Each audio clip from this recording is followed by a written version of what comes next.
एक प्रोफेसर अपनी क्लास में कहानी सुना रहे थे जो कि इस प्रकार है। एक बार समुद्र के बीच में एक बड़े जहाज पर बड़ी दुर्घटना हो गई।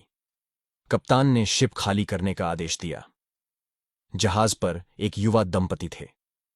जब लाइफ बोट पर चढ़ने का उनका नंबर आया तो देखा गया नाव पर केवल एक व्यक्ति के लिए ही जगह है।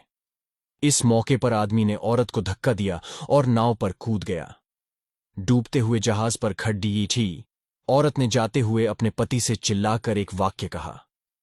अब प्रोफेसर ने रुककर स्टूडेंट से पूछा, तुम लोगों को क्या लगता है उस स्त्री ने अपने पति से क्या कहा होगा? ज्यादातर विद्यार्थी फौरन चिल्लाए। स्त्री ने कहा, मैं तुमसे नफरत करती हूं, आई हेट यू। प्रोफेसर ने देखा एक स्टूडेंट एकदम शांत बैठा हुआ था। प्रोफेसर ने उससे पूछा कि तुम बताओ, तुम्हें क्या लगता है? वो लड़का बोला, मुझे लगता है औरत ने कहा होगा, हमारे बच्चे का ख्याल रखना। प्रोफेसर को आश्चर्य हुआ। उन्होंने लड़के से पूछा, क्या तुमने यह कहानी पहले सुन रखी थी? लड़का बोला, जी नहीं, लेकिन यही बात बीमारी से मरती हुई मेरी मां ने मेरे पिता से कही थी। प्रोफेसर ने दुखपूर्वक कहा, तुम्हारा उत्तर सही है। प्रोफेसर ने कहानी आगे बढ़ाई।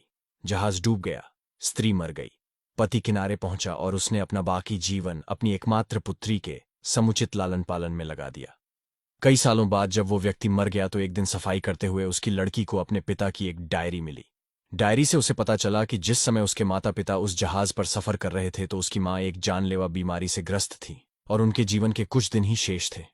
ऐसे कठिन मौके पर उसके पिता ने एक कड़ा निर्णय लिया और लाइफ बोट पर कूद गया।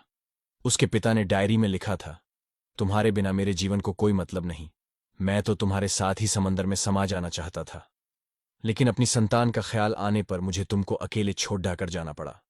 जब प्रोफेसर ने कहानी समाप्त की तो पूरी क्लास में शांति थी। इस संसार में कईयों सही गलत बातें हैं, लेकिन उसके अतिरिक्त भी कई जटिलताएं हैं जिन्हें समझना आसान नहीं। इसीलिए ऊपरी सतह से देखकर बिना गहराई को जाने समझे हर परिस्थिति का एकदम सही आकलन नहीं किया जा सकता।